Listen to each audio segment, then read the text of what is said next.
ये गुर्जर समाज बहुत गौरवशाली और बहुत स्वाभिमानी समाज है। माननीय अखिलेश यादव जी, माननीय जयंत चौधरी जी, माननीय चंद्रशेखर जी।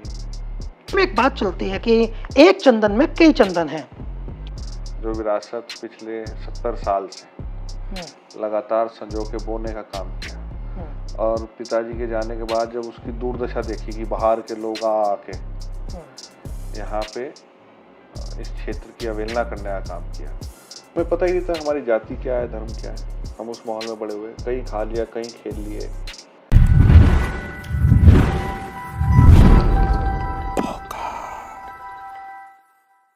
आज हमारे जो अतिथि हैं उनका नाम है चंदन चौहान। चंदन चौहान बहुत कम उम्र में विधायक बन गए हैं, मीरापुर के विधायक हैं और पश्चिम उत्तर प्रदेश की सबसे मजबूत राजनीतिक दल माने जाने वाली राष्ट्रीय लोकदल के आप युवा विंग के राष्ट्रीय अध्यक्ष हैं।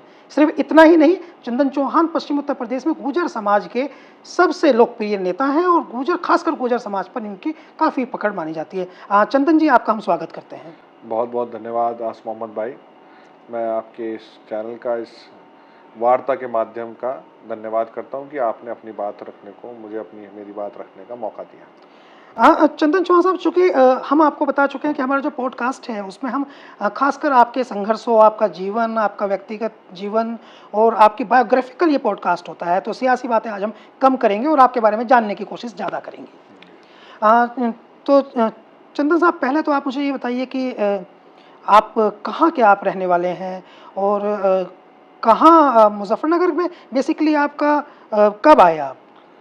देखिए, मैं जनपद मुजफ्फरनगर का मेरा जन्म स्थान है जी, पर मेरी पारिवारिक पृष्ठभूमि, जी, क्योंकि मेरे स्वर्गीय पिता संजय चौहान जी बिजनौर लोकसभा से सांसद और मोरना से विधायक भी रहे और मेरे स्वर्गीय दादा बाबू नारायण सिंह जी इस प्रदेश के उप मुख्यमंत्री रहे। वह वर्तमान में आज जनपद शामली और पूर्व जनपद मुजफ्फरनगर का किराना क्षेत्र माना जाता था। वहाँ के एक गांव है बीनड़ा, वहाँ के हम रहने वाले हैं। पर सन 52 में, लगभग सन 50 के दौरान या बाबू नारायण सिंह जी जनपद मुजफ्फरनगर में वकालत की पढ़ाई के उपरांत वकालत करने के लिए जनपद मुजफ्फरनगर में आए थे और उसके बाद से लगातार परिवार यहीं पर रह रहा है। और अगर मैं गलत ना हूँ तो ये तीसरी पीढ़ी के अंदर जो सेम पृष्ठभूमि में है, चाहे वकालत बाबू नारायण सिंह जी ने भी करी, आपके पिताजी ने भी, मेरे पिता स्वर्गीय पिता संजय चौहान जी ने भी करी और आपने भी, मैंने भी करी और आपकी पत्नी श्री ने भी। मेरे जो है धर्मपत्नी भी law graduate LLM degree holder है। मेरा भाई भी, वो भी है, भाई की वाइफ भी, आई थिंक वो भी, सब जो है ये तो बड़ा अद्भुत है जी, वकालत जो है पढ़ाई की है। और करने का मकसद यही था कि सामाजिक जीवन में कानून की जानकारी आपको संरक्षण देने का काम करती है, वहीं आपको शिक्षा भी देती है कि आप गरीब की, मजलूम की या कोई मदद मांगने आपके पास आया तो उसकी मदद भी आप कानून की जानकारी से कर सकते हैं। इसलिए ये परंपरा को आज तक परिवार में जारी रखा है। ये नई जानकारी देने के लिए आपका धन्यवाद चंदन जी। लेकिन यहाँ पर एक ये प्रश्न है कि जब परिवार में इतने सारे वकील हैं तो कभी कभी किसी विषय को लेकर के आप लोग अपना अपना पक्षांतरण तो नहीं कर लेते कि घर में ही एक अदालत नहीं बन जाती हो? नहीं, यहाँ वकील की हैसियत में सब हम हैं। और परिवार तो हमेशा, कोई भी परिवार हो, पार्टी हो, संगठन हो, हमेशा अनुशासन से चलता है। और आज भी हम सब संयुक्त परिवार में रहते हैं। हमारे माता जी के नेतृत्व में और उनके प्यार, दुलार, आशीर्वाद और उनके नेतृत्व में हम सब पूरा परिवार आपस में रहता है, उनकी बात मानता है और सब खुशी खुशी अपने सब कामों में फिलहाल लगे हुए हैं और प्रयास करते हैं डेली कि जो भी कार्य, चाहे वो जनता का क्षेत्र हो, चाहे सामाजिक क्षेत्र हो, चाहे राजनीतिक क्षेत्र हो, चाहे वकालत का क्षेत्र हो, हम सब मिलकर उसमें अपने देश के निर्माण में योगदान कर सकते हैं। आपने अपने पिताजी की बात की और आपने दादाजी की बात की। यकीनन उनको देश जानता है, आपके बड़े नाम उनके रहे हैं। आप माताजी की बात आपने खुद ही चर्चा में आप ले आए हैं, तो माताजी के बारे में कुछ हम जान सकते हैं आपसे, आपकी माताजी के बारे में? मेरे पिताजी का जो है शादी सन 1982 में हुई थी और राजा नैन सिंह जी का परिवार है हस्तिनापुर विधानसभा के अंदर, आपको जानकारी होगी। उसमें हमारे नाना डीएसपी वीर सिंह नागर जी के परिवार में वो पैदा हुई। संयोगवश उनका जन्म भी पुरका जी में ही हुआ था, जो बताया करते हैं हमारे नाना बड़े, जब पोस्टिंग उनकी यहाँ पे थी। और उन्हीं का बाबू नारायण सिंह जी और हमारे नाना जी की उस समय बहुत अच्छे संबंध और एक जो दोस्ती है और दोस्ती रिश्तेदारी में तब्दील होती है जी, इस तरह की वो समय पुलिस था। में थे, वो राजनीति जी में जी, थे। राजनीति में थे। तो उस समय शादी हुई और हमारी माताजी ने सारी उम्र हमारे पिता के साथ मिलके संघर्ष किया, उनके हर अच्छे बुरे समय में साथ दिया। और शायद जो आज तीसरी पीढ़ी में आज हम बैठे हैं, शायद उनका भी बहुत बड़ा आम रोल गृहिणी है। हैं वो, जी, वो अब गृहिणी है, पढ़ाई लिखाई उनकी भी वो ग्रेजुएट है, उस समय ग्रेजुएट। उस समय ग्रेजुएट है। उस समय डिवीजन होल्डर्स के बड़े माना जाते थे, फर्स्ट डिवीजन थी उनकी। ओह, वेरी जी गुड। जी, उस समय डिवीजन होल्डर्स माने जाते थे। तो उस समय के अच्छी पढ़ा लिखा परिवार समाज का था। और उसके बाद बाबू नारायण सिंह जी के घर में आके नौकरी पेशा घर से और राजनीतिक परिवार में आके नीचे झुक के परिवार की और सामाजिक लोगों की सेवा करना भी एक बहुत बड़ा त्याग माना जाता था। तो उन्होंने जीवन में लालन पालन किया और वो सब उन्हीं के संस्कार हैं। हम सब परिवार में हैं। कौन कौन आप हैं? पहले, अब तो बहुत कम लोग हैं, पहले दादी भी थी, हम्म, स्वर्गीय जगवती देवी जी। अब उनका देहांत 2000 मेरे ख्याल से 21 में हो गया। उसके उपरांत अब तो माता जी हैं, मेरी धर्मपत्नी श्री याशिका जी, दो हमारे बच्चे हैं, साहिर नारायणी और सिद्धार्थ और साक्षी मेरे भाई और उसकी धर्मपत्नी। हम संयुक्त परिवार में, एक ही परिवार में आप यहाँ एक रहते हैं? परिवार में जनपद मुजफ्फरनगर में बाबू नारायण सिंह जी के नारायण निवास नामक स्थान पर आज भी गुजर बसर करते हैं। अच्छा, ये थोड़ा अलग सा नाम आपने बताया अपने बेटे का, साहिर। जी, तो ये नाम साहिर रखने की क्या कहानी है? ये साहिर का मतलब होता है चार्मिंग फ्रेंड। जी, तो ये साहिर लुधियानवी साहब से कहीं प्रेरित था ये नाम? बाद में पता चला हमें। असल में मेरे पिताजी का देहांत सन 2014 में हो गया था। मेरे पुत्र का जन्म 2015 में हुआ। तो हम उसका नाम ढूंढ रहे थे, तो हमने नाम सॉर्ट आउट किया। तो एक पिताजी की हमें किताब रखी मिली, उसमें उन्होंने पहले से लिख रखा था नाम वहाँ पे, साहिर संजय सिंह। किताब मैं आपको दिखाऊंगा भी अभी, वो जो पहले से ही। जी जी। तो शायद ये डेस्टिनी थी कि वो पहले ही लिख के छोड़ गए थे। साहिर के आगे पूरे साहिर लुधियानवी की कविताएं, मतलब एक तरह की ये जी भावना की जी घर में जो है वापस मैं इस रूप में जी आ गया। जी जी, घर में ऐसा लगता है कि वो हमने नाम भी रखा, वो किताब हमें बाद में मिली, पर निश्चित रूप से ये एक चमत्कार से कम नहीं मानता। तो एक साहिर नाम बहुत अच्छा है। साहिर लुधियानवी जी बड़े कवि हैं और देश को जोड़ने के लिए और सब चीज़ को लेके तो वो पहले लिख के चले गए थे, साहिर संजय सिंह। मैंने बताया, ये दिखाता भी हूँ आपको मैं। तो बहुत खूब, ये तो जी, बहुत मतलब अद्भुत बात है। कॉन्सिडेंस है। तो फिर हाँ, अद्भुत उसके बात नाम है। मैं वापस आऊंगा, इस रूप जी, में आऊंगा, सब वही सब चीजें होती बड़ों हैं। के ही है। तो क्या मतलब ये भी एक सवाल है, जी। चूंकि परिवार को तो आप समझते हैं, तो साहिर की एक्टिविटी कुछ कुछ उनके दादाजी पे आपको फील कराती नहीं, है? वो सब, हाँ, वो पुरानी माता मिसाल जी आपकी पहचानती होंगी, दादी? पुरानी मिसाल, वो मिसाल दी जाती है जब गांव में जाते हैं कि पिता पे पुत्र, नस्ल पे घोड़ा, बहुत नहीं तो थोड़ा थोड़ा। तो ये तो चिन्ह है और जेनेटिक्स है जो कुदरत के द्वारा दिए जाते हैं, तो सब अपने आप ही आता जाता है सब। चंदन जी, परिवार में आपके बहुत कुछ ऐसा रहा है जो जी ऐसा नहीं है कि मतलब देखिए, हम फिर से आपको बता दें कि ऐसा नहीं है कि लोग ये कहें कि डिप्टी सीएम का पोता है और मेंबर ऑफ पार्लियामेंट का बेटा है तो चांदी की चम्मच मुंह में लेकर के पैदा हुआ है, तो इनका क्या स्ट्रगल है? स्ट्रगल है, इनके जीवन में बहुत कुछ ऐसा हुआ है जो सामान्य तौर पर किसी भी एक व्यक्ति विशेष को तोड़ के रख देता है। आपका भाई, जी, मेरा भाई आपका आपको छोड़ के चला पिछला गया। भाई जो है निशांत चौहान, सन 2005 में एक स्कूल टूर गया था उनका गोवा के अंदर। वहाँ अनफॉर्चुनेटली डूबने के कारण उनकी देहांत हो गया था।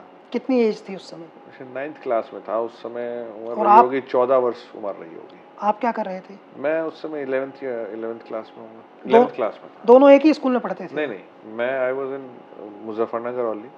मेरा भाई जो था निशान, वो he went for higher studies to scholars home school in Dehradun.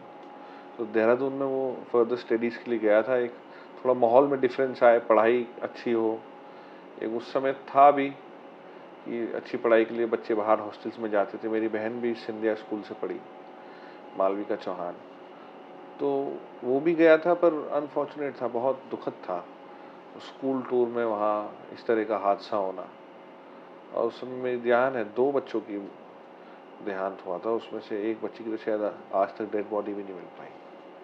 बहुत दुखद था, पूरा बहुत अनफॉर्चुनेट था। जनपद में इंसिडेंस हिलाने वाला रहता है। कोई भी है, मेरे ख्याल से किसी भी पिता के लिए जवान पुत्र को कंधा देना शायद सबसे बड़ा सजा है। तो वो हमारे पिताजी उससे बाहर निकले। ट्रॉमा एक हो मुझे गया, सदमा। मुझे तो लगता है शायद नहीं निकल पाए थे, नहीं निकल पाए। नहीं निकल पाता कोई भी फिर पिताजी की आपकी सांसद थे, उसके बाद उनकी बहुत दोबारे मतलब खड़ा, मैं उस हादसे के बाद दोबारे खड़ा होना हम्म, और खड़े होके दोबारे सांसद बनना, हम्म, वो बहुत बड़ा चैलेंज था। उन्होंने क्या? एक्सेप्ट किया था 2005 की घटना के बाद। उस समय वो जिलाध्यक्ष थे। वो घटना हुई, बड़ी घटना हुई, पूरे प्रदेश के लोगों ने उस घटना को आत्मीयता से ऐसा दिया कि जैसे अपने ऊपर ही लिया, और बहुत सहयोग और हमें संभालने का काम किया, मैं ऐसा कहूँगा। हजारों लोग रोज आया करते थे सिर्फ सांत्वना देने जी। और सिर्फ दुख बांटने। उस समय लोगों ने बहुत बहुत हिम्मत दी। और उसके बाद राजनीतिक उतार चढ़ाव आए, सरकार चली गई थी, और उसके बाद फिर खड़े होकर दोबारे जो है किसी पद पे पहुंचना, वो मेरे पिता एमपी साहब का सबसे बड़ा स्ट्रगल का और सबसे जो उनका मैं कहता हूँ बेस्ट परफॉर्मेंस एक व्यक्ति के रूप में। दृढ़ता जो उनकी जी, थी, वो अंदर से मानसिक रूप से कितना जी, शक्तिशाली हैं। पूरी वो मैंने देखने को मिला, और वही प्रेरणा के स्रोत हमारे लिए जीवन भर रहे हैं। कभी भी आप जीवन में अपने आप को मतलब आप गिव अप नहीं कर सकते। You have to stand and fight. आपकी कितनी एज थी जब उनकी देहांत हुआ इस मेरी वाले एज थी उस वक्त 2014 के अंदर 26 वर्ष उम्र थी। आप क्या कर रहे थे? मैं जब 30 हजारी कोर्ट में प्रैक्टिस करता था, दिल्ली? जी, दिल्ली करता था। मेरी वाइफ पढ़ रही थी LLM में, और उनका देहांत हो गया था सन 2014 अक्टूबर 2 अक्टूबर 2 अक्टूबर गांधी जयंती उस दिन थी। गांधी जयंती, वो बड़ा इत्तेफाक है उनकी। पिताजी के साथ में आपकी रिलेशनशिप कैसी थी? Like friend, like father and नहीं, सन? एक अनुशासित पिता। अनुशासित? उनको जो है किस प्रकार का अनुशासन? लापरवाही, मतलब हमें अनुशासन नहीं, नहीं, मुझे मैंने आदेश थे। हमें शाम 5 बजे के बाद घर से बाहर हमारा अलाउ नहीं था, चाहे कोई 5 बजे के बाद घर से बाहर नहीं जा नहीं, सकते थे। नहीं, फ्रेंड्स? जहाँ चले गए तो वापस आ नहीं सकते थे, तो ऐसा शक्ति थी। और जो उन्होंने कह दिया वो हमने माना, और जो भी मेरे पिता ने मेरे लिए सोचा वो मैं समझता हूँ शायद बेस्ट सोचते थे वो। और मैं हर किसी बच्चों को या स्ट्रगलर्स को या युवा अवस्था में जो, मैं यही संदेश देना चाहूँगा, आपके माँ बाप से अच्छा जीवन में दुनिया में आपके लिए कोई शायद नहीं सोच सकता। इस बात को अगर हम देखें, जो आप कह रहे हैं कि बहुत डिसिप्लिन था, 5 बजे के बाद घर से बाहर जाने की अनुमति नहीं थी, फिल्में देखने नहीं जा सकते होंगे आप? नहीं जा सकते थे आप? अपने साथ चाहे वो ले जाए, घुमाने ले जाए अपने साथ, वो अकेले अलाउड नहीं था। मुझे सेफ्टी पॉइंट ऑफ व्यू से होगा, आज मैं अपने बच्चों को सोचता हूँ ना भेजूँ, मैं भी सोचता हूँ साथ चला जाऊँ। तो वो उस समय नहीं अच्छा लगता था, पर आज समझ में आती है सब बात कि क्यों ज़रूरी था। World is not a safe place. तो वो उन्होंने बचा के हमेशा हमें सारी बुराइयों से। और आज अगर तीसरी पीढ़ी में हम एक बैठे हैं, एक परिवार की प्रतिष्ठा को लिए, वो इसलिए बैठे हैं, अगर उस अनुशासन में ना होते तो शायद हमें पता ना होता कि दुनिया किस रूप में है। कभी बातचीत में लगा कि वो चाहते हैं कि चंदन भी जो है, वो चंदनी नाम था आपका, चंदनी कहते जी, हमेशा से चंदनी? इसकी भी बड़ी कहानी है मेरे नाम की। मैं बाबू नारायण सिंह जी के देहांत के बाद मेरा जन्म हुआ, तो बहुत दिन तक मेरा नाम ही नहीं रखा गया। नाम ही नहीं रखा गया, तो मेरा नाम चंदा चंदा चंदा कहते थे ऐसे। चंदा प्यार से कहते हैं। हाँ, तो दादी ने एक दिन जो है चंदन रख दिया। तो बाद में पता लगा मेरे पड़नाना जी का नाम भी चंदन सिंह है। गुड। तो मेरे नाना कभी मेरा नाम नहीं लेते थे। हाँ। तो आइए बेटा या आइए चौधरी साहब या आइए मान्यवर, हमेशा ऐसे ही बैठ के बात, वो चंदन सिंह नहीं कहते थे कभी, आइए चंदन सिंह। बड़े जो है लिहाज से और बड़े ये सम्मान से। रेस्पेक्ट होता है एक हाँ, फैमिली का। वो उन्हें ऐसा लगता था कि वो नाम जो है उन्हें मेरे पड़नाना से मुझे मिल गया। उनका नाम भी चंदन सिंह जी था ना। तो संजय चौहान साहब से मिल गया साहिर और पड़नाने से मिल गया चंदन। चंदन, हाँ। दोनों इत्तेफाक है, संयोग। दोनों इत्तेफाक थे। कभी आपके वालिद साहब यानी पिताजी संजय चौहान जी ने कभी सोचा था, कभी प्लान किया था कि मेरा लड़का भी विधानसभा में जाएगा या लोकसभा में जाएगा? मतलब कभी बातचीत में कहते थे, कोई योजना थी? नहीं, कोई योजना नहीं थी। और शायद पिताजी होते तो शायद मैं राजनीति में शायद आता भी ना मेरा मिजाज इस तरह का था ज़्यादा। फिर सियासत में क्यों?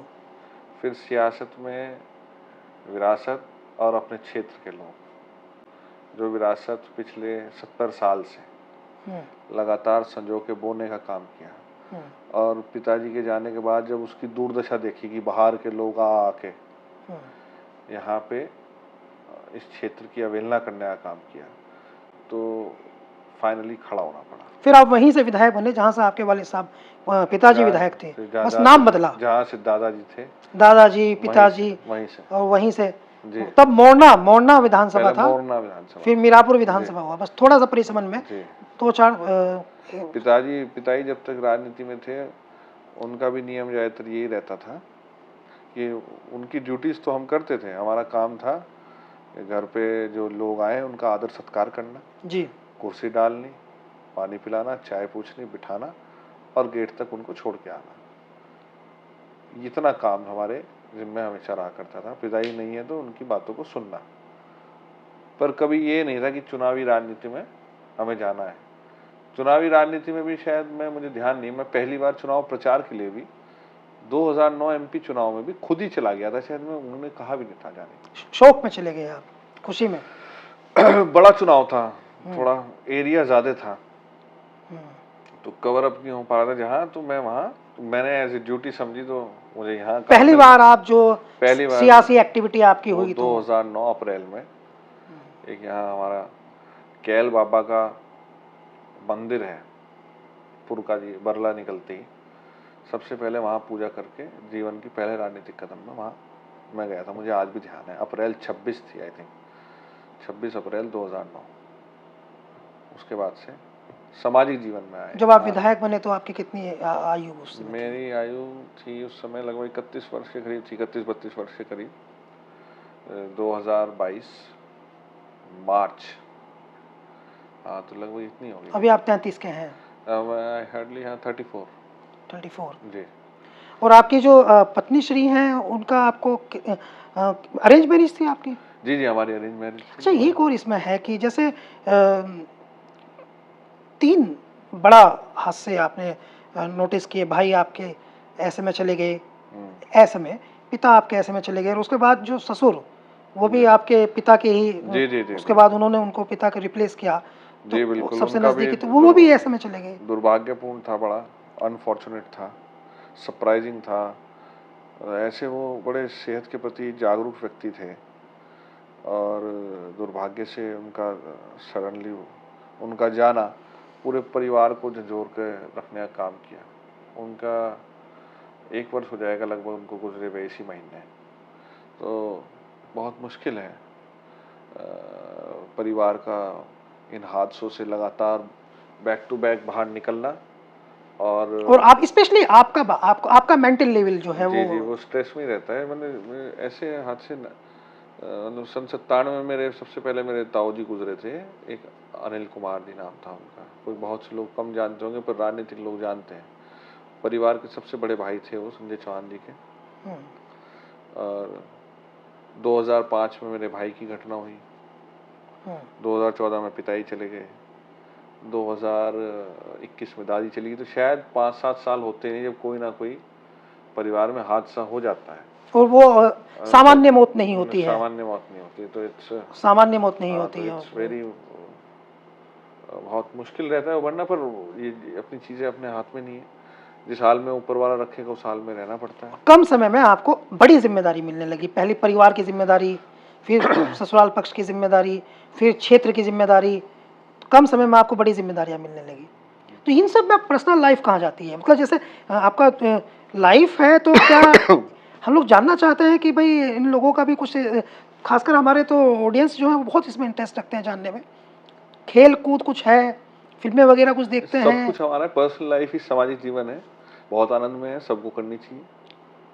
जहाँ वॉलीबॉल खेलते मिलते हैं बच्चे वहाँ उनके साथ खेल लेते हैं, जहाँ कहीं कोई ताऊ चाचा बाबा हमारे ताश खेलते मिल जाते हैं गाँव उनके साथ हंस बोल लेते हैं, जहाँ हमारे जो है कहीं कोई पीड़ित है, दुखी है, कोई परेशान है, उसकी समस्या का हल करते बहुत आनंद आता है उसको। यही हुनर है आपका? हाँ यही है, और इसमें ही मजा आने लगता है। कुछ खेले नहीं? क्रिकेट? नहीं, बहुत खेले, खेल से ही है जहाँ तक है, टीम वर्क में काम करना खेल ही सिखाता है, वो क्रिकेट के हम तो बैठे नहीं, आपने शब्दों का जाल आप बुन रहे हैं जी शब्दों का जाल आप बुन रहे हैं जी। मैं ये जानना चाहता हूँ कि वो टीम वर्क तो हम समझ गए क्योंकि आप टीम का काम करते हैं। हम तो वॉलीबॉल प्लेयर रहे, वॉलीबॉल, क्रिकेट प्लेयर रहे, सारे टीम की गेम खेले हैं, और राजनीति से बड़ा टीम गेम कोई है ही नहीं। जिसके पास टीम अच्छी वही राजनीति स्वीकार करता है। तो मैं, आपने वो सेल्फ मेड आइकन जो नाम लिखा, तो मैं सेल्फ मेड आइकन नहीं हूँ, मैं तो जनता के द्वारा और मेरी टीम के द्वारा बनाया हुआ आइकन हूँ। अगर शायद वो दोनों ना होते तो मैं आइकन ही ना होता, मैं आइकन का आई होता सिर्फ। अब ये भी पॉलिटिकल बात है। नहीं, सच्चाई है ये सच्चाई है कि जो आइकन जो भी बने हैं, जो कुछ भी बने हैं, इसमें बहुत बड़ा आशीर्वाद, सहयोग क्षेत्र की जनता का और मेरी टीम का है। टोटल मेरा कुछ भी नहीं है। ये बताता है कि वो हादसों की दौलत ठोकरों से मिलती है, बाप से विरासत में तजुर्बा नहीं मिलता। तो बहुत अच्छा शेर तो इससे ये लग रहा है कि आपको जो ये अनुभव आपका बोल रहा है, ये कम उम्र में जो परिपक्वता आपकी बोल रही है, ये आपको समय ने इतना परिपक्व किया है। कराए। थोड़ी कठिनाइयां जो होती है वो आपको अकेले झेलनी पड़ती है, और उसमें मैं चाहता भी नहीं कोई शेर बने, उसमें मैं अपने ना तो परिवार के सदस्य को चाहता, ना क्षेत्र की जनता को चाहता, ना किसी टीम के सदस्य को चाहता कि कोई कठिनाई आए तो उसका सामना उन्हें करना पड़े, क्योंकि वो मुश्किलें बहुत मुश्किल है। वो उनका सामना मैं खुद करने के लिए मेरे बड़ों का आशीर्वाद और मेरे साथियों का सहयोग है। मैं आशीर्वाद बना रहे तो जीवन भर सारी समस्याओं से बीड़ा लेने को तैयार हूँ। सियासत की भी अगर हम बात करें तो बड़ी अजीब सी आपकी स्थिति है। 3 पार्टी के नेता जो हैं वो आप पर जो है प्यार करते हैं आपको। अखिलेश यादव अलग लाइक करते हैं, उनकी पार्टी में आप थे। जयंत चौधरी जो हैं उनकी पार्टी के आप विधायक हैं। चंद्रशेखर भी आपको जो है वो जी छोटा भाई बताते हैं। तो ये सौम्यता है आपकी या सौभाग्यशाली है, परमात्मा का आशीर्वाद है और अपने काम के प्रति ईमानदारी है। एक लक्ष्य बड़ा देखा, एक सपना बड़ा देखा इस प्रदेश की, देश की जनता ने कि माननीय अखिलेश यादव जी, माननीय जयंत चौधरी जी, माननीय चंद्रशेखर जी और भी लाइक माइंडेड लोग, लेकिन जयंत चौधरी जो इकट्ठे होके इस प्रदेश में, इस देश में बदलाव लाए। मैं तो उसमें छोटा सा सूत्रधारक हूँ जो हमेशा अपना छोटा छोटा प्रयास जो मेरे हिस्से में आता है मैं करता रहता हूँ। कुछ चीज़ें अनएक्सपेक्टेड है ना आपके लिए, जैसे लोकदल, राष्ट्रीय लोकदल का राष्ट्रीय अध्यक्ष बनना युवा का 33 साल की उम्र में जी, और राजस्थान में आपकी सैकड़ों गाड़ियाँ आपके काफिले में चल रही हैं, हरियाणा में आप जा रहे हैं, मध्य प्रदेश में आप जा रहे हैं, तो थोड़ा लाइन थोड़ी बड़ी हो गई। माननीय जयंत चौधरी जी ने विश्वास किया और छोटी उम्र में बड़ा एक्सपोजर हमेशा देने का काम किया उन्होंने, और निश्चित रूप से एक बड़ा मंच दिया। तो उस समय का और उस जिम्मेदारी का अगर मैं अपना 100% दे पाऊँ, यही मेरा लक्ष्य है। मुझे उम्मीद भी है कि क्योंकि चौधरी साहब के परिवार से 3 पीढ़ियों से लगातार संबंध है, उन संबंधों में कोई दाग ना लगे, इसीलिए मैं रोज जो है दिन रात मेहनत करने का प्रयास करता हूँ। क्योंकि हम तो पिताजी कहा करते दो तरह के लोग हैं, दो तरह के लोग होते हैं। एक वो होते हैं जो कहते हैं कोई क्या कर लेगा, और दूसरे लोग होते हैं कोई क्या कहेगा। हम तो क्या कहेगा वाले आदमी हैं, तो इसलिए उसको बड़े लिहाज से और जो है बहुत जो है कदम फूक फूक के रखने पड़ते हैं। एक चीज़ मुझे बताइए, चूँकि आप की पढ़ाई लिखाई भी जो है वो मौजूदा दौर की है, अपडेटेड है। आपके दादाजी वो सियासत में रहे, डिप्टी सीएम रहे, आपके पिताजी वो विधायक रहे, सांसद रहे और अब आप हैं। तो 3 दौर आपने देखे हैं। उस दौर में, आज के दौर में सियासत में क्या फ़र्क आया है और लोगों की मेंटालिटी में क्या फ़र्क आया है? बहुत बड़ा परिवर्तन है, बड़ा कर सकते हैं। सबसे पहले तो उम्मीदों और अपेक्षाओं का ही बड़ा फ़र्क है। पहले जो बाबूजी के ज़माने की राजनीति थी, उसमें आदमी की उम्मीदें कुछ इस सीमाएँ थी। पिताजी के ज़माने में कुछ और सीमाएँ बढ़ गई वो, और आज तो अनलिमिटेड है, और आगे जो होगी वो उससे भी ज़्यादा एक्सटेंडेड होगी। तो एक तो सीमाएँ और अपेक्षाएँ बहुत फ़र्क हो, एक वे ऑफ वर्किंग बदल चुका, युग क्योंकि चेंज हुए हैं। हम आज भी लेटर पढ़ते हैं चौधरी चरण सिंह जी के, इंदिरा गांधी जी के, हेमवती नंदन भोगना जी के, बाबूजी के रखे हुए, जी। जो घर में रखे हुए क्या हैं। भाषा होती है, मतलब आप प्रैक्टिकली समझाइए इस बात को, इसको तो वाकई लोग जानना चाहेंगे ना। किस शैली में वो बात करते थे, किस गोपनीयता और गंभीरता से शब्दों का चयन होता था, और उस चयन के बाद उनको अमली जामा पहुंचा के धरातल तक पहुंचाने का काम भावनाओं का। तो ये संबंध थे, बॉन्डिंग थी नेता से नेता के बीच की, कि वो एक तार के माध्यम से, एक टेलीग्राम के माध्यम से, एक पत्र के माध्यम से अपनी पूरी राजनीतिक भावनाएं एक दूसरे से शेयर कर लिया करते थे। और आज क्या ज़माना है, आज तो शब्दों का चयन हो जाए, सामने बता दे, कॉल रिकॉर्डिंग भी हो जाए, जब भी आदमी अपने शब्दों पे अमल नहीं कर पाता।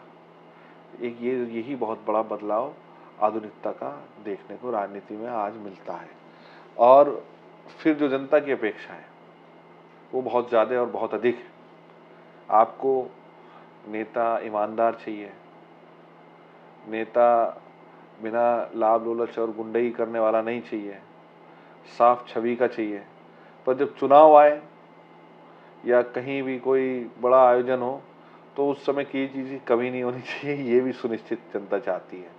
तो ये सब चीज़ें साथ नहीं मिल सकती। नेता पहले हमारे बाबूजी कहा करते थे, जो पिताजी बताते थे, कि वो जो व्यापार में थे उनको राजनीति के घोर खिलाफ थे बाबू नारायण सिंह, कि अगर कोई व्यापारी है जी। तो वो राजनीति में आ जाएगा तो वो राजनीति लोगों की, आम आदमियों की, गरीबों की, शोषितों की, पीड़ितों की आवाज़ नहीं उठा सकता, क्योंकि उनके अपने हित छुपे रहेंगे, इसलिए मना करते थे, और कोई वजह नहीं थी।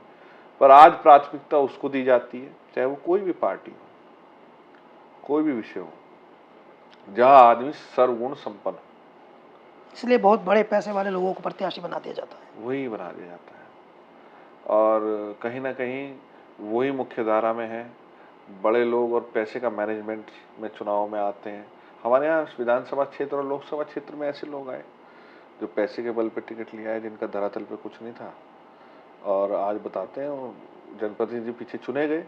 ऐसे लोगों को हटाने के लिए फिर भी हमारे क्षेत्र में आज भी है, चुनाव करते हैं। मेरे सामने भी बहुत बड़े लोग चुनाव लड़े थे, मुझे पब्लिक ने खुद पैसा दे के चुनाव लड़ाया और जिताया।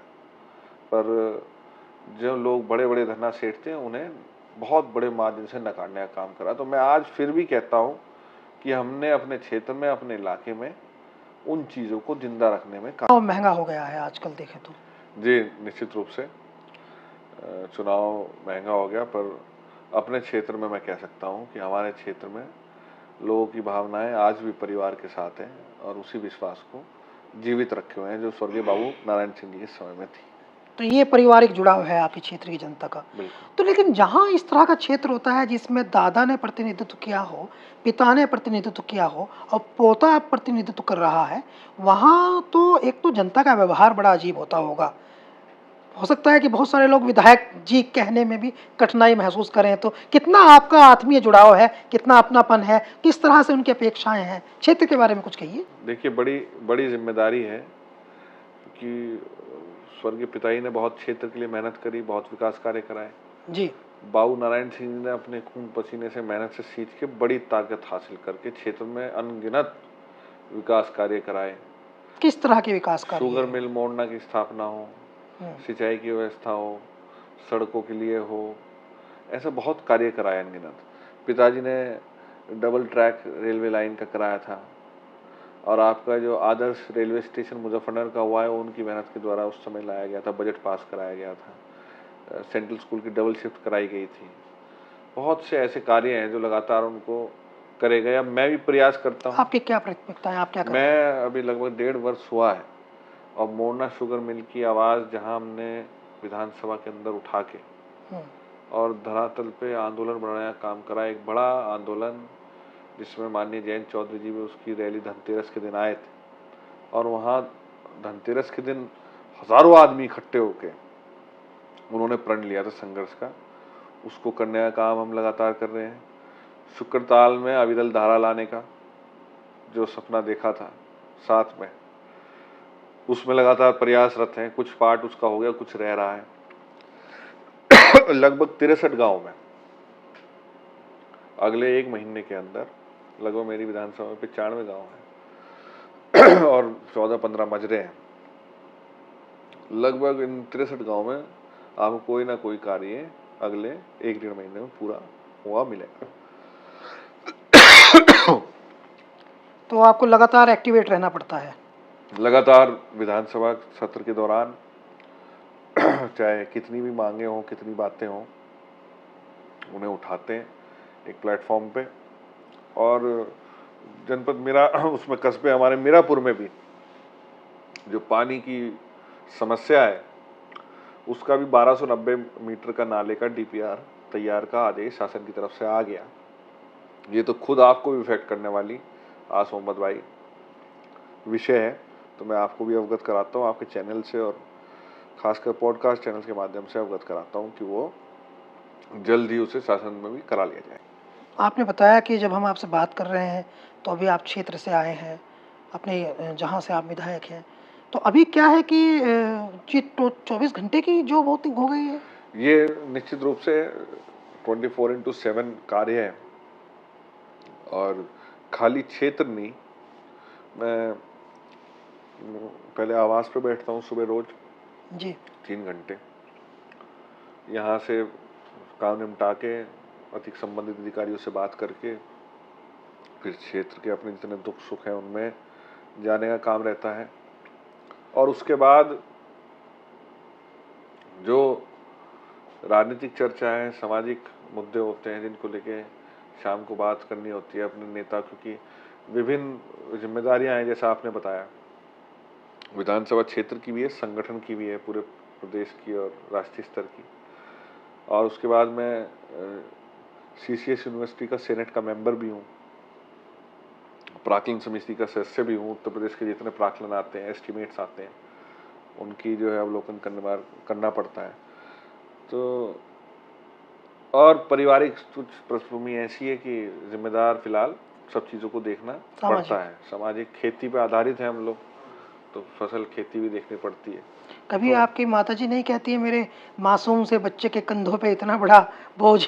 नहीं, उन्हें विश्वास है कि वो हमारी तैयारी, ट्रेनिंग या पिता का अनुशासन है, और कोऑपरेशन, पूरा सहयोग सबका, पूरे परिवार का सहयोग है। उसमें धर्मपत्नी का है, वो पीछे सब चीज़ संभालती है। माता जी का है, छोटे भाई का है सिद्धार्थ का, मेरे ताऊ जी का है, सबका बहुत बड़ा सहयोग है। जब भी मैं खाना मिल जाता है समय पर, खा लेते हैं? मतलब ये इसलिए सवाल है क्योंकि खाए पिए तो लग रहा हूँ मैं आपको। नहीं, वो 2 तरह का है। एक तो ये है कि आप समयबद्ध अनुशासन में खा रहे हैं, एक ये है कि आप मूवमेंट कर रहे हैं। समय नहीं, ये तो पब्लिक का प्यार है जो देती है वो सब। हाँ, मूवमेंट कर रहे हैं ना, कहीं जहाँ मिल गया वहीं खा लिया, मतलब समय ऐसा फिक्स नहीं है। फिक्स नहीं है। फिक्स जीवन आप नहीं कर सकते। अगर फिक्स जीवन आप चाहते हैं तो प्लीज आप सियासत में सामाजिक जीवन में और सियासत में ना आए। जो लोग ज्यादा फिक्स या सीमित या बहुत चूजी हैं, उनके लिए मुश्किल होती है समाज में इस कार्य में। इसमें तो जैसा कुछ पब्लिक कहती पाता है, है अगर पॉलिटिशियन तो बहुत कुछ खो देता है। हाँ बहुत कुछ खोने, समय, ऊर्जा, अपने संसाधन, फिटनेस और परिवार को दिया हुआ समय, पैसा, सब कुछ का थोड़ा थोड़ा हर चीज़ की कीमत होती है। तो समाज जीवन में जहाँ प्रतिष्ठा मिलती है, आपको सम्मान मिलता है, लोग चाहते हैं आपसे जुड़ें, साथ में रहें, मिलें, पर उसकी कीमत भी है फिर लोग उस चीज़ की लोग आपकी उपलब्धता हर समय अपने अच्छे बुरे में चाहते हैं, और वो फ़र्ज़ भी है। और मेरे पिताजी कहा करते थे, बहुत सी बातें उनसे सीखता हूँ मैं जब भी कहीं कठिनाई में फंस जाता हूँ। ये जो है लोक राज जो है लोक लाज से चलता है। जो इस लाज को, इस गरिमा को बनाए रखेगा, पब्लिक उसे अपने बीच रखेगी। तो ये शांत स्वभाव, ये नरम मिजाजी आप में जो है वो वंशानुगत है या हालात हालांकि शांत रहने का है। गुस्सा आता है? हाँ नहीं, कई बार आ जाता है, आता है कई बार, तो पर फिर गलत अफसोस होता है उसे करके, गुस्सा करके अच्छा हमेशा। इंसान गिल्ट फील करता है। 3 मिनट बाद ही बुरा लगता है कि गुस्सा क्यों आया था। ये तो हाँ मानवीय पक्ष का सबसे जी सकारात्मक पहलू है कि वो जी, अगर मुझे वो एहसास बहुत जल्दी हो जाता है कि यहाँ गलत हुआ है, पर मैं प्रयास करता हूँ कि गुस्सा, वैसे लोग कहते हैं कम आता है मुझे। दल के जो लोग हैं जी जनरली लोग ये समझते हैं कि वे दुश्मन होते होंगे, जैसे जनता आपस में लड़ जाती है, भिड़ जाती है। लेकिन हमने देखा है कि दूसरे राजनीतिक दल के जो लोग हैं, आपके रिलेशनशिप जो है वो बहुत अच्छे हैं। विधानसभा में जो है वो दूसरे राजनीतिक दल के जो विधायक हैं वो आपसे बहुत विनम्रता से, बहुत आत्मीयता से मिलते जुलते हैं, आपको पसंद करते हैं, लाइक करते नहीं, हैं। लड़ाई ऐसी नहीं है, कोई व्यक्तिगत लड़ाई किसी से नहीं है। विचारात्मक हो सकती है, हमारे मुद्दे अलग अलग हो सकते हैं, हमारा बात रखने का, अपने लोगों की बात उठाने के तर्क अलग हो सकते हैं, पर व्यक्तिगत लड़ाई कोई हमारे हिस्से किसी से नहीं मिट रही।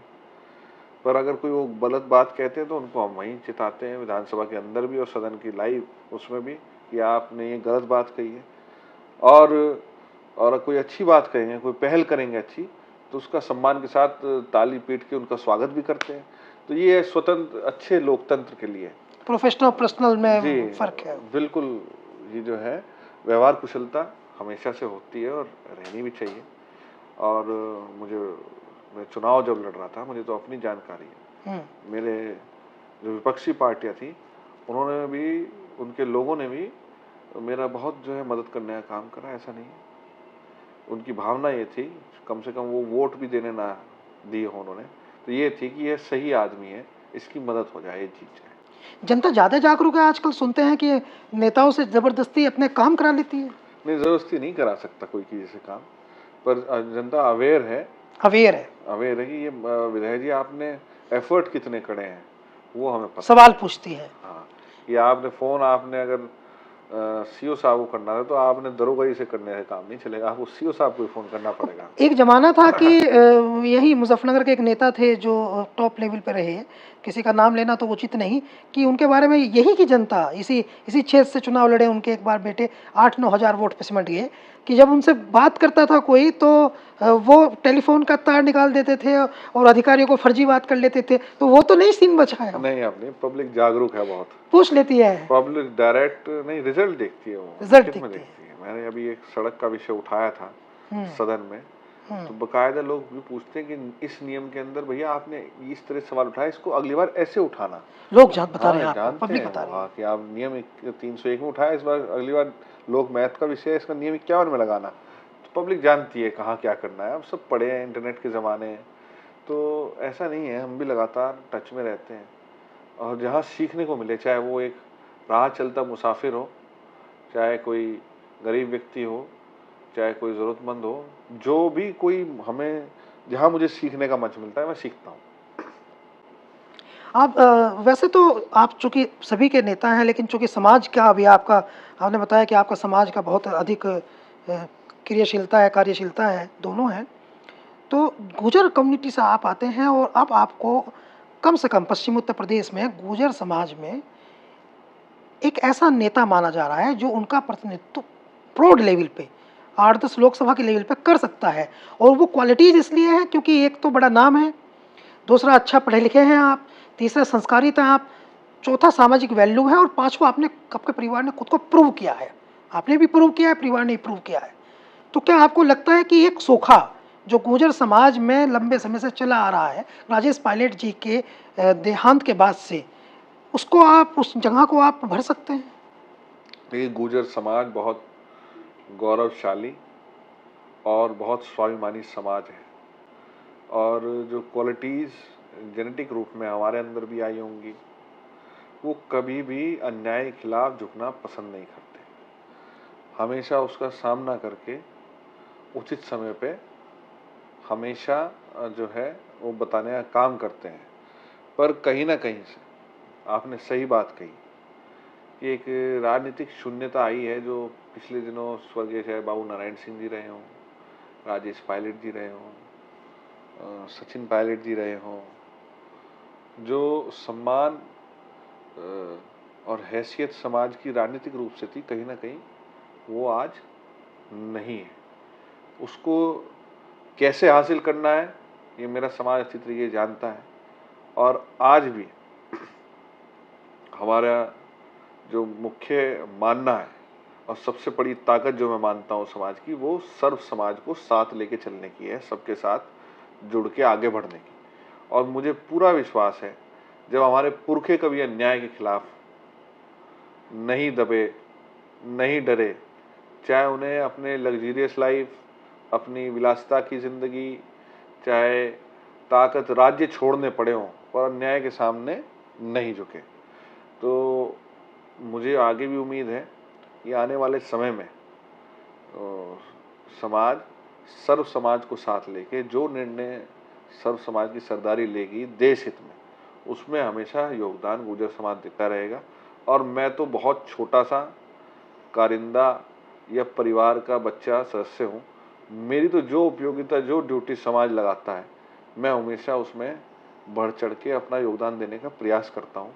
और मुझे उम्मीद है कि आने वाले समय भी जो समाज जो है समझ सरदारी जो है मुझे जिम्मेदारी देगी, मैं उसे मेहनत के साथ सींचने का काम करूँगा। इसका इंडिकेशन इसलिए भी दिखता है ना कि जब आपके भाई सिद्धार्थ की शादी हुई तो उनका जो रिसेप्शन था उसमें लगभग गुर्जर कम्युनिटी के, इंडिया के, देश के तमाम बड़े नाम पहुँचे आशीर्वाद देने के लिए, और जबकि उन्हें पता था कि सरप्रस्ती जो है वो चंदन की है, चंदन ही अब सिद्धार्थ के पिता के रूप में है।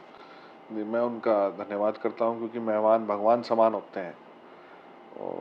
और बहुत थोड़े समय पर कुछ परिस्थितियाँ ऐसी थी, उस समय कोविड कार्यकाल भी चल रहा था, समय कार्यक्रम नहीं कुछ सीमित दायरे में करना था, तो आयोजन हुआ था। मैं धन्यवाद करता हूँ, बस इतना ही कहूँगा कि समस्त जिसे भी न्योता दिया उस खुशी में शामिल होने का, तमाम बड़े नाम पहुँचे उसमें। सर माथे उन्होंने रखा और वो आए। आपस में विरोधी थे, मल्लुक नागर साहब, अवतार भड़ाना साहब आपस में विरोधी, सचिन पायलट साहब, तमाम लोग आपस में विरोधी, लेकिन आपके यहाँ सब पहुँचे। मेरे अभिभावक थे सब, आपके यहाँ सब पहुँचे। मेरे अभिभावक थे, मेरे बड़े थे। हम बहुत सम्मान से उन्हें बुलाया था और उन्होंने उस सम्मान की इज्जत रखी। लेकिन ये चीज ये भी तो बताती है ना कि सोसाइटी आपको प्यार कर रही है। जी, उनका प्रेम, निश्चित रूप से आशीर्वाद और प्रेम, बहुत प्रेम मिला। यही नहीं, जब भी संकट या खुशी का परिवार पे समय आया, समाज की, सब समाज की हमेशा बहुत आशीर्वाद मिलने का काम हुआ। बहुत मैं इसका ऋणी हूँ, और शायद मैं आपके चैनल के माध्यम से भी कहता हूँ, मैं ताउम्र भी सेवा करता रहूँ, ताउम्र भी उनकी कहना मानता रहूँ, उनकी बात सुनता रहूँ, तो वो भी कम है कि जितना सम्मान, प्यार, आशीर्वाद मेरे परिवार को और व्यक्तिगत रूप से मुझे समाज ने दिया है, मैं उसके ताउम्र भी जो है किसी भी सूरत में मैं उस ऋण को उतार नहीं सकता। इलाके में एक बात चलती है कि एक चंदन में कई चंदन हैं। आपके कैरेक्टर में बहुत सारी विषमताएं हैं, आपका जो मल्टी कैरेक्टर है, कई चीज़ों में आप जब बच्चों में बात करते हैं तो उस समय लगता है कि आपका तो बालमन है, बुजुर्गों में बात करते हैं तो आप ऐसा दिखाते हैं जैसे बहुत मैच्योर हैं, बहुत लगता है, और नौजवानों में होते हैं तो अलग मेंटेलिटी के होते हैं। ये कैसे, मतलब ये आपका नैसर्गिक गुण है या आपको लगता है कि ये समय ने आपको सिखाया है, समय की मांग या नेचुरली आप ऐसे हैं? ये समय की मांग है।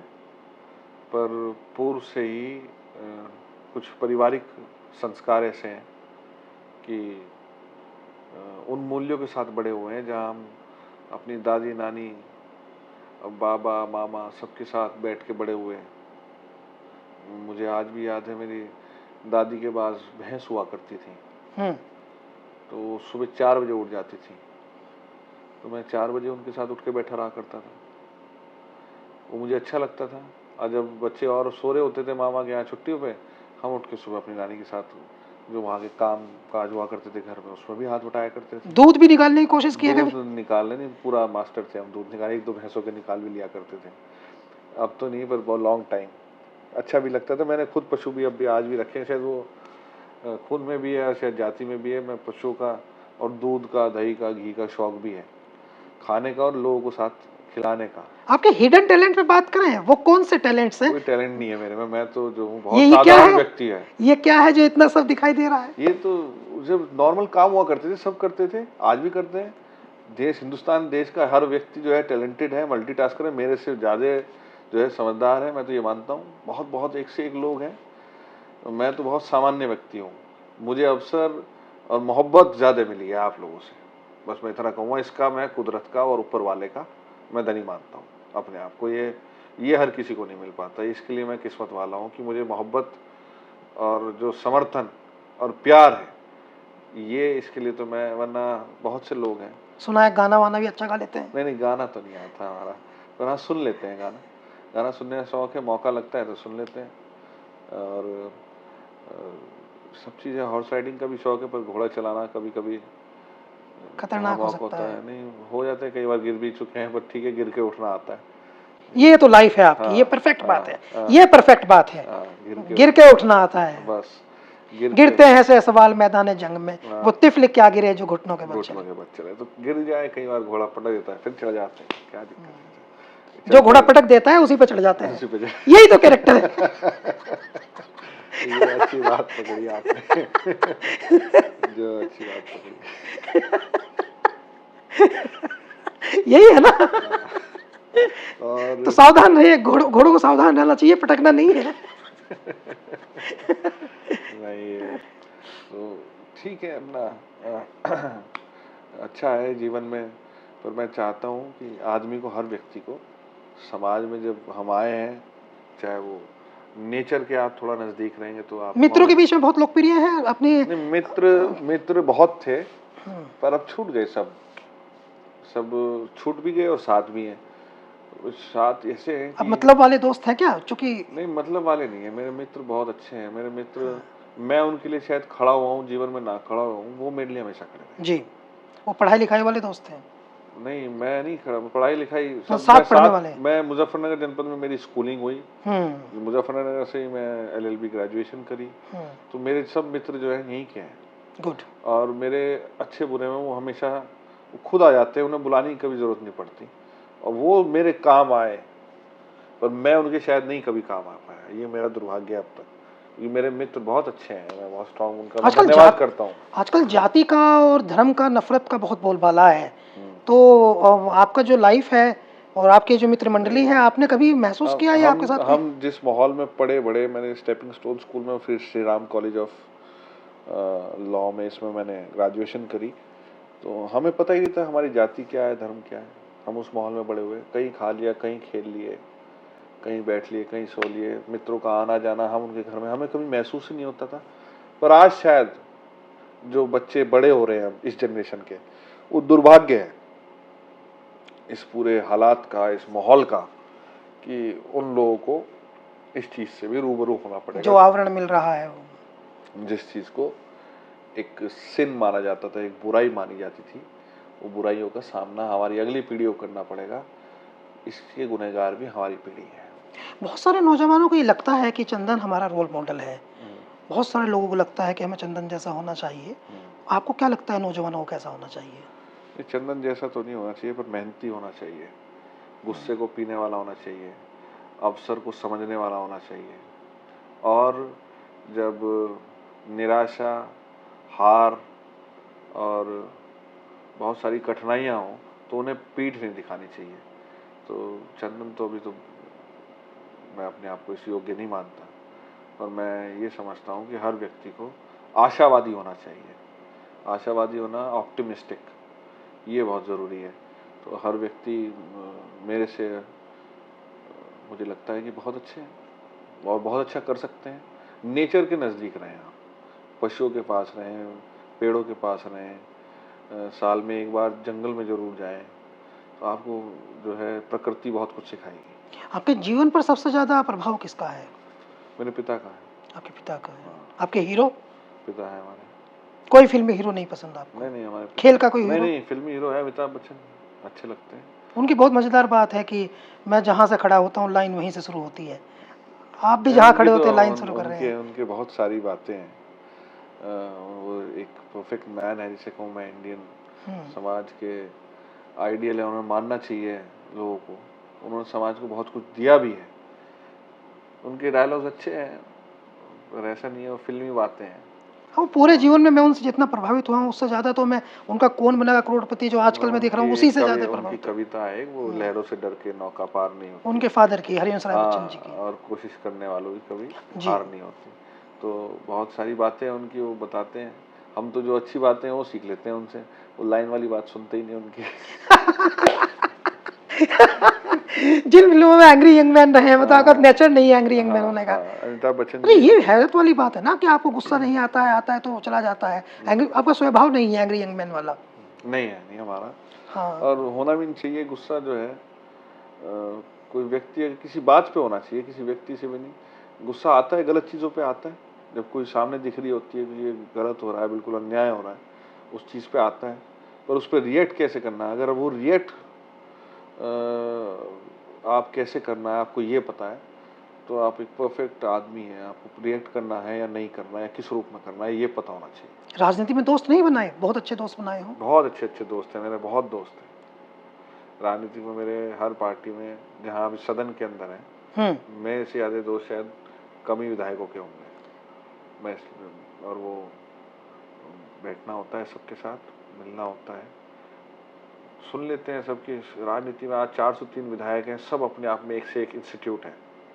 सब विधायक बहुत मेहनती हैं और बहुत मेहनत करके उस सदन के अंदर पहुंचते हैं। कोई 3 बार का, कोई 4 बार का, कोई 9 बार का। और हम विधानसभा सत्र में इस बार एक अनोखी चीज देख रहे हैं। किस तरह का बर्ताव आपके साथ होता है? नए लड़के, नए हमारे लड़के बड़े अभिभावक के रूप में होता है। हम तो जैसे सीनियर विधायक हैं हमारे, एक हमारे यादव जी हैं, आदरणीय रघुराज प्रताप सिंह जी हैं, माता प्रसाद पांडे जी हैं, बहुत सीनियर सतीश हैं, महाना जी हैं, 9 बार के आजम खां साहब हैं। ऐसे लोगों का नाम आप ले रहे हैं जो 8 बार के 9 बार के विधायक हैं। तो इंस्टीट्यूट्स हैं। हाँ। तो जब उनके पास जाते हैं हम, तो उन्हें इतना विनम्र देखते हैं। अगर हम उनसे दिन में 10 बार नमस्ते करते हैं तो वो 10 बार स्वीकार करते हैं। एक उमर अली खान और आपकी शक्ल सूरत एक जैसी मिलती है। उमर भाई हमारे बहुत मेहनती, हमारे सीनियर विधायक हैं और चेहरा पूरा मिलता है, दोनों पास खड़े हो जाओ भाई लगते हैं। इत्तेफाक से हमें जुड़वा भाई कहा जाता है विधानसभा जी, लगते भी है ना, इसलिए मैंने कहा। सदन के अंदर कई बार जो है उनके नाम की बधाई मुझे मिल जाती है और मेरे नाम की बधाई उन्हें मिल जाती है। इंटरेस्टिंग है। हाँ, कई बार होता है। उनके एक दिन एक व्यक्ति शादी का कार्ड लेके आया और कहने लगा मुझे, उमर भाई शादी में जरूर आना है। मैंने कहा इंशाल्लाह जरूर आएंगे हम। इंशाल्लाह जरूर आएंगे। बिल्कुल आएंगे। तो मैंने कहा तो उमर भाई गए शादी में नहीं गए? मैंने कार्ड उनका मैंने स्वीकार कर लिया, पर मैंने सही जगह पहुंचा दिया वो कार्ड। तो उनकी क्या प्रतिक्रिया थी, उन्होंने क्या कहा? उन्होंने बताया कि मैं तेरे नाम का कार्ड लिए बैठा हूँ। तो ये इत्तेफाक है। और विधानसभा के अंदर बहुत अच्छा माहौल। और हमारे स्पीकर हैं सतीश महाना जी, उनकी वजह से बहुत अलग, मैं कहूँगा इतनी डायनेमिक विधानसभा शायद उत्तर प्रदेश की अभी है, शायद पहले कभी ना रही हो। और शायद आने वाले समय में भी जो हमारे और हाउसेज हैं, प्रदेश हैं देश के, वहाँ भी ना हो इस तरह का हाउस जैसे हमारा फिलहाल जो माहौल सदन के अंदर फिलहाल है। मैंने देखा है 9 बार के विधायक भी उंगली उठाते हुए कि प्लीज 3 मिनट हमें भी दे दीजिए, हमें भी बोलना है। ये लोकतंत्र की मजबूती है। अब आपके विधायक को बोलता हुआ देखना चाहती है विधानसभा में जनता, और जब ही जानेगी वो कि आपने कुछ करा कि नहीं करा। डिजिटल टेक्नोलॉजी बहुत हाई है, वरना पहले विधायक जाते थे शायद जो हुआ करते थे, वो बोलते भी नहीं थे सदन में, उठाते कुछ और माध्यम से उठा दिया, पर अब जवाब दे ही जाते हैं, अकाउंटेबिलिटी ज़्यादा है। सवाल उठा तो फिर काम भी होगा। बिल्कुल होगा। अगर वो होगा ना होगा वो तो सरकार के हाथ में है। ये सतीश महाना जी की बहुत प्रशंसा कर रहे हैं आप, क्या रिश्तेदारी की सुगंध है? नहीं, रिश्तेदारी की सुगंध भी है, पर वो चेंजेस लाए हैं। चेंजेस लाए। वो डिजिटल चाहे ई विधानसभा हमारी पहली विधानसभा है। हाँ, और ठीक कह रहे हैं। जो माहौल ऑल ओवर, जो मौका जिस तरीके से वो लेके चलते हैं, हमें उन्होंने एक्सपोजर दिया। अभी हमारी एनएलसी में वो 2200 विधायक इकट्ठे हुए थे मुंबई के अंदर, वहाँ जी। हम इकट्ठे होके गए। वहाँ हमारी आर्टिफिशियल इंटेलिजेंस और चैट जीपीटी के ऊपर बात हो रही है, तो एक स्वरूप बदल रहा है पूरा नहीं, आप तो विधानसभा। समझते हैं ना एआई को और चैट जीपीटी को, आप समझते हैं, लेकिन समझ रहे हैं ये जो तो सीनियर लोग हैं क्या ये भी समझते हैं? सब कुछ समझना पड़ेगा। अगर आप नहीं समझोगे तो ये उलझा देगी उन चीज़ों में। तो सीखना ही, लर्निंग ही किसी समस्या का निराकरण है। सबसे बड़ी चीज़ हर तो उसे सीखते रहना चाहिए। सीखते रहना चाहिए। साहिर को लेके, अपने बेटे को लेके कुछ सोचते हैं उसके भविष्य के बारे में? नहीं, सब भगवान ने डेस्टिनी रच रखी है। वो क्या है, वो मैन प्रपोजेस गॉड डिस्पोजेस। तो जो भगवान ने सोच रखा है सब वही होगा। नारायणी को लेकर बेटी? नारायणी बाबू नारायण सिंह जी के आदर्शों पे चले। गुड। और कल रक्षाबंधन था तो हाँ, बहन जी के पास मिलके आए, मालविका जी से राखी बंधवा के आए उनसे। उनका आज जन्मदिन भी है, 1 सितंबर के दिन आज उनका बर्थडे है। तो आशा है वो खुश रहे अपने घर में और अपने परिवार के साथ संपन्न रहे। यही, जहाँ जिस लायक भी हैं उसके साथ रहें, यही बात है।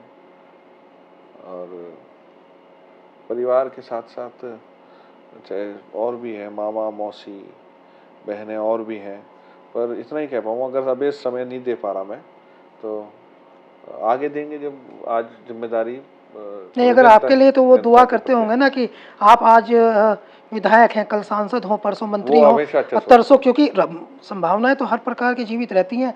ऐसी संभावना बने कि उत्तर प्रदेश से आप मुख्यमंत्री हो या सेंट्रल गवर्नमेंट में आप मिनिस्टर हो, तो फिर समय तो जैसे जैसे समय बढ़ेगा समय तो मैं इतना ही कहना चाहूँगा, हमेशा पूरा उन्होंने पाल पोस के बड़ा किया और वो हमेशा मेरे अच्छे बुरे समय में खड़े रहे। मैं उनको यही कहना चाहूँगा कि आज शायद मेरी मजबूरी हो सकती है कि समय नहीं दे पा रहा हूँ, पर आज जिम्मेदारी बड़ी मेरी जनता के प्रति, मेरे क्षेत्र के प्रति है। और अगर शायद वहाँ से खराब खबरें आने लगेंगी तो शायद उन्हें भी अच्छा नहीं लगेगा सुनने में। इसलिए वो मेरी बातों को, मेरी भावनाओं को समझ सकते हैं।